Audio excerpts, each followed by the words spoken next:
Tommy NFG vid on Photograph because I want to watch this shit too. Worst eras of the fucking internet. You feel me? Now, chat, let's be honest. We know so many fucking worst eras of the internet. Like, I'm not even going to name them because I'm going to just let him do it. But I could just name a good 10 if I really, really wanted to. It's been some times on the internet. Oh my, I fucking hate the internet so much. I hate Twitter. That's like the #1 social media place. Like, I hate about the internet is Twitter. I hate Twitter so much. That brain dead ass app. I hate Twitter. You don't know these eras? Well, you finna know them. So, let's get it. The internet. Talk to me. The internet. Our lives ever since the inception of the internet have changed to degrees that haven't been seen in the billions of years on Earth. It's crazy to me how comedy on the internet from 15 years ago went from videos like this. Charlie bit my finger. Am I the only nigga that didn't fucking laugh at this video? To this day, I don't get this video. What's so fucking funny about it? Just a baby biting a finger. And motherfuckers laughed at this? What's funny about it? I don't get it. Like, I still don't. Charlie. To videos like this now. Like, what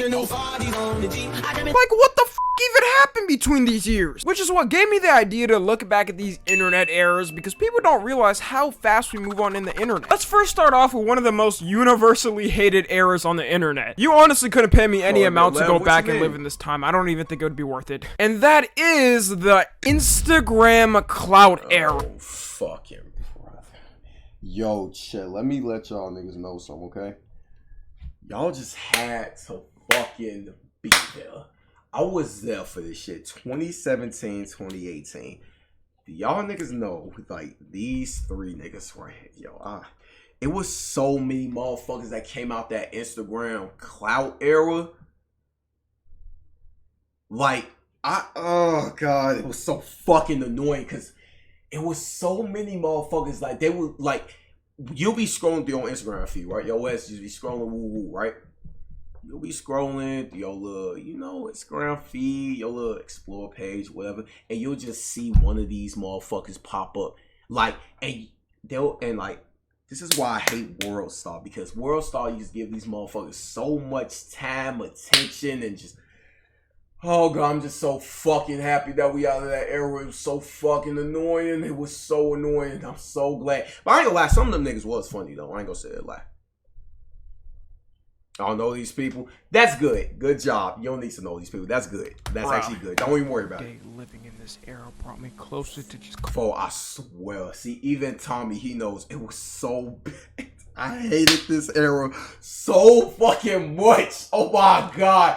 It was so fucking annoying. It was so annoying. But that was years ago, and I'm just happy it's dead. It quits altogether. You can't even The Instagram clout era was an internet era in time which pretty much consisted of this. People that were annoying as shit were being annoying as shit and becoming famous for being annoying rich. As shit. Oh, that's Bad Baby, Bunk, Whoa Vicky. See, I'm starting to name some. Supreme Patty, the wide neck nigga, the long neck nigga. See, that's 6 already. I can name so many. What's the other people name? The girl with the long ass tongue. The other black string. What the fuck's her name? It was some other bitch.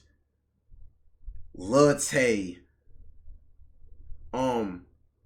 Yes, these people was getting famous by being annoying as hell. Yeah, that was like their whole thing. I'll be good at that shit, man. Look. Let me see. Latte and who else?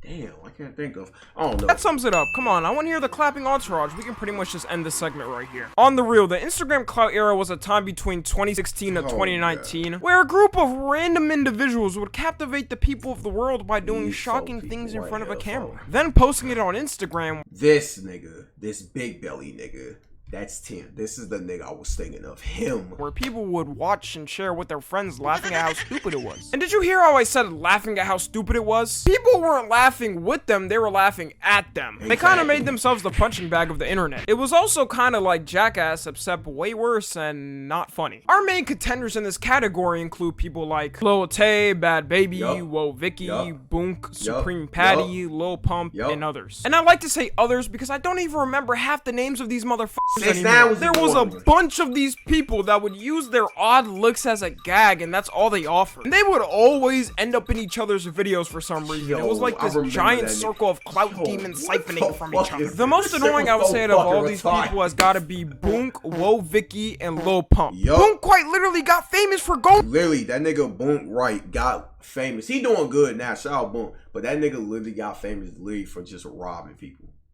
From just stealing from people. That nigga literally got famous from just robbing people. Like, yo. Shout out Boonk though. I fuck, or shout out to John Gabbana. That's his real going into stores and robbing them. I don't care what y'all say. To this day, there is no social media influencer who gave zero like he did. Like when he went into a Dunkin' Donuts store and just yanked the rack of donuts, which got him on the news. Or when he went into a store and recorded himself stealing a diamond watch. And last, when he recorded himself stealing a whole ass dog. She's so cute. Cause no English, it's all right, gang. How much you want for it? Two? 2,000. That's reasonable. 2,000? 2,000. What type of dog is it? I forgot about he did this shit. Yo! It's not talked about enough how Boonk ruined a generation of kids by making them think stealing is a way to get famous and posting it on social media. Well, Vicky got famous for pretending to be black. Yeah, the stuff Whoa Vicky. Oh yeah, Whoa Vicky. That's literally what the fuck. She literally pretty much got famous for just pretty much being racist, pretending to be black. I don't know. God damn, I'm so glad we not in this era. Doing in this era would definitely not slide in the 2020s. She was out here fighting like a Spartan warrior to prove she was black. When the evidence was clearer than the sky, bitch didn't have a drop of melanin within her parents. Her presence was always weird to me in this era because you could tell she was trying to imitate the stereotypical black girl. Before y'all say I'm exaggerating either, just look at some of these clips right here. You can't say I'm exaggerating. Yeah, nigga, I seen them. Every single one of them. I seen them. I seen this one.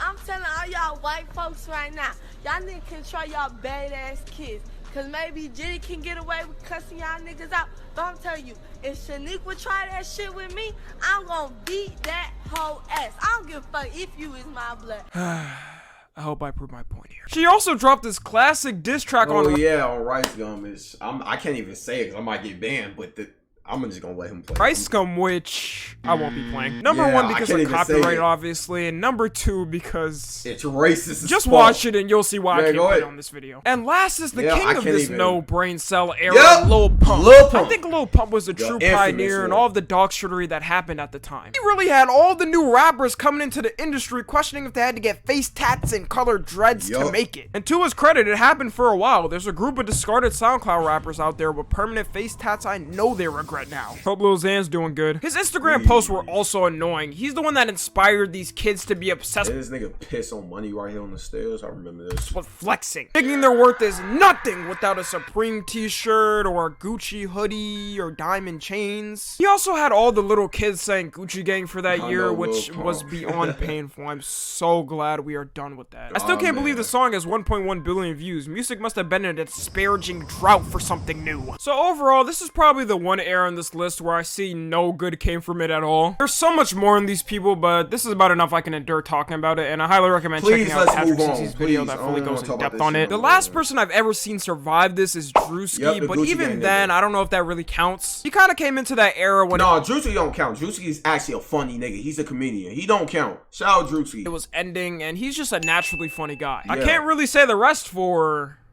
whatever the these things are. Next, we got another era that is also linked to ruining a generation of kids, aka the 2016 YouTube. Yo, chat, you just had to be the Who remembers the 2016 edgy era when it came to YouTube, like the internet in general? Where pretty much it was these three niggas that was running the internet. These three niggas right here was running the internet. Like, they pretty much made it, like, cool pretty much to be racist and just, as they say, edgy as fuck. Pretty much making the most fucked up jokes. Like, any fucked up joke imaginable you could think of, these niggas made it. Damn. YouTube edgy era. Now, I've talked about this era many times on this channel, and there's no way I couldn't include it. But it's weird to me because I have a love and hate relationship with this era. The love side is that a lot of people, including me, grew up on this era and have some fond memories of this time. I've been personally inspired by creators from that time to this day. Shit, even Jimmy Donaldson, aka Mr. Beast, was making edgy content at the time. That's true, he was, if you've seen his old videos. Not only do black people not have rights in Roblox, but neither do women. Like, when did Roblox get so realistic? Although your favorite creators now may look like super amazing, family-friendly Hey, just to let you know, all your little favorite content creators that you watch, you just know they have a dark history. Because I know a lot of them, even that I watch. Me personally, I don't, but you feel me? Hey. People who could never even hurt a fly. I believe that deep down inside them, there's a little of that era still lingering that they can't show. Y'all dark history? We all do, gang. We all. I know for a fact a lot of the biggest YouTubers now were definitely watching back then. Then again, I don't even blame them because there's a reason I put it on this list. You had the most wildest, insane, out-of-pocket things getting consumed by the masses and having them think it's just normal. It was typical for a commentary channel in 2016 to 2018. Leafy is here. To bully random kids and have millions of people bully that kid together. Filthy Frank was dropping videos on how he wanted to smash Nickelodeon girls. iDubbbz making kids think it's normal to call people every type of slur in the book in the name of comedy. YouTube. Yo, I ain't gonna lie. Hold on. Normal to call this nigga right here. Can't say that on Twitch. Oh God, nigga, you must have. Was it a slur? Did you say a slur, my nigga? Yo, this nigga right here was, yo. This nigga, like, I don't know. Every time I see this nigga face, like, I can't stop thinking about, like, them videos. Yo. Videos and, oh my God. Alright, yo, I don't even want to know. People every type of slur in the book in the name of comedy. YouTube was truly in its finale for how far edginess could be pushed before they had to make a change. I wasn't joking when I say this ruined a generation of kids because I was a part of it. I swear I thought it was normal for people to call me certain names when it definitely was not because of this era. And of course my immature dumbass took some of the lingo straight out of these videos and ripped it out to people in game voice chats. This is my apology to those who had to witness. It honestly dawns on me now how normalized it was when you had the biggest creator on the platform just straight up drop the unedited full this nigga right here, no context N-word me watching YouTube back then. Bomb on a this nigga. I still remember the clip of this shit, boy. This nigga public live stream. I still don't know what was going through this man's head, but my only thought is the time period. It was just so casual for anyone to say that word and many others with zero consequences on YouTube. As a matter of fact, it was encouraged by their fans to say the words, which made it even worse. And now a majority of them have changed for the better, but this time will never be forgotten. I'm gonna be telling my grandkids stories of it like I'm a veteran who fought in Vietnam. I'm also seeing a lot more people nowadays saying they want the old Mr. Beast or old KSI or old iDubbbz or old PewDiePie talking about I miss them back when they weren't scared and said what was on their mind. Damn. What? Like when iDubbbz nigga, your ass got Big Mama skew. This nigga, you calmed in my chat. Damn, gang, that's tough luck. Was dropping the full N-word bomb and saying that grape is good as a joke? The PewDiePie bridge incident? Any of Filthy Frank's old songs? That stuff slides right on when you're younger, but they're full grown-ass men now. You expect them to be making these type of jokes now? Nah, they're at the age where they need to start having kids before it's too late. Now, the next era I'm gonna talk about was one that was actually bullied by the 2016 YouTube era. The Musical.ly era.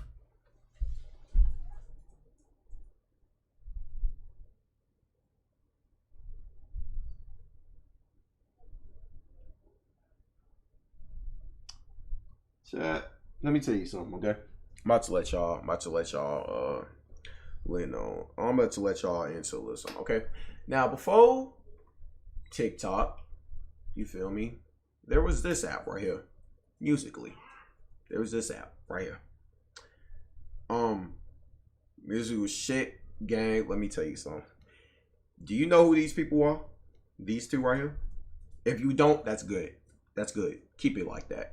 But just know these two motherfuckers right here, it's actually more of them, was the start of all this shit. All this. Her and him. So random motherfuckers, good job. So good. You don't know who they are. Let's keep it that way. I think Musical.ly was actually the first platform to have kids become truly famous for no reason. Before this, it was adult celebrities that this would happen to, like the Kardashians. But it never really happened to kids like that unless their parents were already famous or they were a famous actor. Exactly. The main contenders in this category were Jacob Sartorius, Baby Ariel, Zola Verne, Malu Trevejo, Daniel Cohn, etc. And their rise to fame was like no other, shedding their blood, sweat, and tears with countless hours spent crafting their work to perfection. Nah, I'm just f***ing with you. Can you imagine? Musical.ly was the time where people would record themselves lip-syncing to songs and dancing. Unlike TikTok, though, there was no coordination in 99% of these dances. Like, what is bro doing right here? What is happening? So it ended up being people just shaking the camera as a replacement to this. And we ended up with some of the most atrocious content to ever hit social media platforms. I think a lot of people forget that Musical.ly was a reason why cringe comps even became a popular thing. There was hundreds of these cringe comps posted daily on the newest things that people could laugh at from Musical.ly. And a lot of it was kids, which I do kind of feel bad about now. It's 5 years later after Musical.ly has ended, and I just know that digital footprint hidden hard for some of them kids. I'm making the call right now. We're gonna have our president get elected in 30 years who posted cringe Musical.lys when he was 12. That'll be the true point of America's break. I can't imagine any country could take a president serious when he was recording himself lip-syncing to Chris Brown at 12. The person the internet hated to the max from this era was Jacob Sartorius. To this day, there are multiple cringe comps on Jacob Sartorius still up. And every single commentary YouTuber was going at this man's throat for his videos. Which, look, okay, I didn't really like Jacob Sartorius either, but I damn near felt bad for the guy. I mean, bro was 13 years old and getting blasted on commentary videos every day. I have videos from when I was 13 on this channel, and just know y'all will never see them in the light of day. A lot of these Musical.ly stars also failed to transfer to TikTok, which is critical for staying alive in this attention internet world. It's almost kind of sad to look at it, like Jacob Sartorius having 11.5 million followers on Instagram and getting 10,000 likes per post just shows it. And we can now confirm the era of these pseudo stars is officially dead. But another era that links directly to this one took over the filth that Musical.ly stars left behind. The TikTok dance era. Now I was deciding whether I wanted to include this or not because it matches the exact same description as the Musical.ly era, but it does have some exceptions to it. The TikTok dance era actually included more movement in the dances, like using your hands, throwing it back, and really just any part of your body that can make a movement. The main contenders here were Charlie and Dixie D'Amelio, Addison Rae, Bryce Hall, Josh Richards, the Lopez brothers, etc. And just like the Musical.ly era, it was a group of teens and young adults making videos together which included dancing, lip syncing, and viral sounds. I personally think it was more popular than the Musical.ly era because they capitalized on drama 10 times more. I mean, we can't forget about the disaster known as the Hype House, which if you don't know, because let's be realistic real quick, no one over the age of 20 years old even knows what this is, was a house consisting of the biggest TikTokers at the time to record TikToks in. And all of the social media blogs would eat up any drama produced from this garbage dump. I was just sitting there thinking to myself every time I saw one of these dumb stories from one of these drama blogs, I really don't care. To this day, I still don't know the demographic that was eating up this content, but it was working. We can use the Hollywood Fixes channel as proof. I like to compare this channel to TMZ, except more rundown, more elusive, more invasive, and I hate the guy's voice. He was uploading videos daily of these TikTokers, nearly stalking them everywhere they go. Each of them have millions of views as well, which shows there was some audience for it. And that's why I think Netflix got the idea to make the Hype House show. What were they thinking? I've never seen a Netflix show more shit on by the masses than this one. I fully blame Netflix too, because you really thought a group of teens who got famous for doing 5-second dances and lip syncing would be able to act. And you know this show is bad when it's rated worse than Cuties out of all things. How the f that even possible? You can't recover from a wound like this. Just bleed out at that point. This era is pretty much dried up now, and the last time I've even heard of one of these people was when Charlie D'Amelio got passed by Kabi Lame to become the most followed TikToker. Next is a shorter era, but I just want to cover it a little bit. The World Star era. World Star, also known as World Star Hip Hop, is a social media company who became big for posting memes, posting music on their channel, and fight videos. Lots and lots of fight videos. And twerk. There was a time where anytime any minuscule fight happened on some random nowhere street corner, someone was pulling out their phone yelling, World Star! And everyone from every conceivable nation would run down to see if a fight was actually happening. That's how much it was linked to fighting. It was kinda like the more tame version of Live Leak. I just mainly didn't like this era because it started the stereotype of black people fighting all the time. It was like they were allergic posting any other skin color getting into an altercation. The setting was always the most hood, the most ghetto, the most rundown area in the slums. This gave racist ammunition and they still use it to this day. I'm not lying. Go ahead and look at any Twitter account that posts fights on the daily. Look at a video of black people fighting, then look at a video of any other race fighting, and come back to tell me. Yup, that's true. And read them comments on Twitter too. When it's black people fighting, they be posting all that shit on Twitter. Read them comments. It be racist as fuck. But when it's like white people fighting or something, nobody says anything. I don't know. You right never follow no one? That's good. Keep it that way, man. Say no to violence. Which comment section is worse. It'll be bursting with comments like, and these are the people who get to have rights. Yup. Typical. What else do we expect from them? Huh. But Black Lives Matter though, right? I am full-fledged putting the blame on World Star for this effect. Next is an era that bring out the most garbage people that platform has ever seen. The vlogging era. YouTube vlogging has always been a thing since the dawn of the platform. But let's be real, 2012 to 2019 was the peak of YouTube vlogging. It was a time where people would be posting videos daily of them doing things. I wonder what type of disaster this could lead to. Recording every action done throughout the day and posting it online? Now at the start, it wasn't too bad in my opinion. You had gems like Casey Neistat or Roman Atwood vlogs, which I don't think get enough credit. But enter the Paul brothers, enter the Clout House, and they leveled this bitch to the ground. I remember when Jake Paul was actively recording the Team 10 household, and it was just disaster after disaster. They functioned together so bad that there's a video going over their worst moments with 24 million views. He was genuinely just an asshole who showed it on camera and got famous. And it was the same thing with Logan, the Clout House, and a lot of these vloggers. I don't know what type of ego they had in their minds, but it was pumping in their brains hard. We can't forget either that this era caused one of the most controversial YouTube scandals that hasn't been topped. You know what's so crazy? Logan never lived down this era right here. Like, he changed down all that good shit, but he'll never live down, like, this moment in his career. This is literally the biggest highlight in this whole fucking career. Recording a dead body. Yo, Ain't no one ever make a comeback like Logan Paul. At the time vlogging was blowing up also, it was becoming more and more easier to use your phone as a piece of equipment. So kids were trying to be like their favorite YouTube vlogger, Jake Paul, and recording videos to hopefully become famous. That's why I blame this era for kids wanting to be YouTubers when they grow up. Like, bro, I was thinking astronaut or doctor, and you choose. I ain't gonna lie, I was one of them niggas. I was like, I want to be a YouTuber when I grew up. I was one of them niggas because the vlogging era influenced me. But instead of all that, I became a streamer.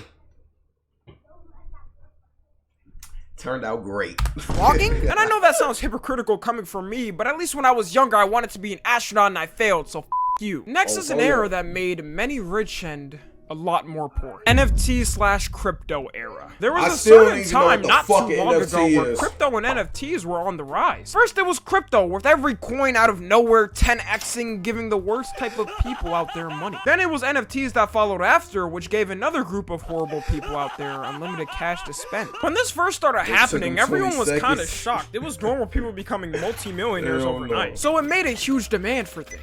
And with the demand comes people to take advantage of it. You had every crypto coming out of the book and promising people that it would 10x them soon. Soon they will be going to Section 8 to living on a private island in the Bahamas. Pictures. Dogecoin, Yecoin, Spank Chain, Neon Coin are just a few I found from one search. And I don't know what the f was happening, but it was working. People were actually betting their life savings on Dogecoin, praying that it would take them out of poverty. Taking Elon Musk's word as gospel on any time he mentioned it. Then celebrities and influencers would be taking any bag from these crypto places to pass out the garbage. Unlike now that we know they're a scam, people didn't back then when it was new, when people got their entire lives ruined. What truly confirmed the whole scam aspect to it from influencers was Save the Kids. FaZe is still in a downfall from it, but honestly, you know, I have hope in FaZe stock. It was the same thing for NFTs, except I saw a lot more mainstream celebs trying to promote it. For some reason, a lot of celebrities love the Bored Ape, which I can't help but to feel happy about. No matter how much richer they are than you or more famous than you, at least you didn't buy a Bored Ape for $500,000. Them bitches are worth a solid 2 tin cans and a butt now. I used to think celebrities were smart when I was younger, and this time period just proved to me how much I was lied to as a child. There were also hundreds of influencers and celebrities coming out with their own NFT projects. Yeah, I've never seen one of these succeed for the people that bought them, so... But I feel like NFTs were more obviously stupid to the public because you're just buying a picture that anyone can screenshot. Even the dumbest of the public questioned the validity of that, saying, yo, this is kind of dumb. For crypto coins, though, people definitely I don't know shit about no Bitcoin, so I'm assuming you would have been rich. That's just kind of sad to think about. And this last era I'm going to talk about is one we're actually still in right now. The Matrix era. Yep, and this is currently the era that we are in right now. The Sneeko, Andrew Tate era, we are literally in that era right now. The Matrix era, the blue pill and the red pill era. We literally in the era right now. So can't wait to I know I've made a whole video on this and I've talked about this before. I know we're technically still in this era, but I can already see this being certified as horrible for the future generations to come. Andrew Tate truly changed the landscape online for good. It's so weird because he's so ingrained into social media as of now that I don't even remember a time when people weren't talking about it. The time period I'm talking about though was when he was blowing up and his clips were absolutely everywhere. You can't even lie, there was a certain point where you couldn't ignore Andrew Tate. You had his Long John Silver schlong dick riders in his comments, always saying the same thing. If it was a clip of him on TikTok, it was a comment like, "Call me TW." If it was someone disagreeing with Tate, it was the comment, "What color's your Bugatti though?" Now that the dick riding like that has stopped, I'm at the point where I think these weren't even real human beings. I think they were bots that were programmed with those 2 lines and that was it. I truly hated Andrew Tate's dick riders more than him a lot of times. It's not like the evidence is erased either. I guarantee if you go to any old TikTok from when he was blowing up, you'll see comments like that. And then you had people like Sneeko pop up who were an exact representation of what happens when you take I actually fought with Sneeko. I don't think anyone who was watching Sneeko would have guessed the route he would take for content in the next year. He's also that pure example of why I call this the Matrix era. Any nanoscopic type of problem that happened was the Matrix's fault to him. It was only until Moist Critical actually had a decent conversation with him that I think he realized, yeah, maybe some of this shit just isn't the Matrix fault. Which to any normal person would have been obvious as hell. The lingo has also carried on to regular folks, and you got teens in high school saying, "Of course the Matrix is after me, and Tate just spitting facts, you're just mad." Buddy, you work at Walgreens as a cash register. The Matrix is not out to get you. It also brings this new epidemic of alpha males trying to copy Andrew Tate's strat. I fully think we should just around and have a prohibition like they did in the 30s on podcasts for a while, but that's just me. Whenever I see these alpha male clips, it's so obvious to me that they're trying to bait shit, and I would think regular human beings would be able to tell. But we're in 2023, and that's basically gone. So young men just go dick riding from alpha podcast to alpha podcast to alpha podcast, absorbing any type of talk against the Matrix and more to make them feel like Tate. The dark reality gonna hit them like a semi-truck when they realize in 10 years none of the courses work. So overall, these are the worst internet eras I've got, which I think either aren't missed or won't be missed. I don't think future civilizations will recover on our remnants and want to study TikTok stars or Bored Ape NFTs. You guys can let me know if I missed any errors because there's so many errors online that they all cannot be tracked. Follow me on Twitter, Instagram, and TikTok. As always, I love you guys consensually. And until next time, I'm out. W fucking vid, boy. Shout out, boy. You feel me? Tommy G's or whatever. You feel me? Shout out my boy Tommy NFG on phone them. Shout out folks, man. On phone the grade. W vid on some shit. You feel me? You feel me? Gang.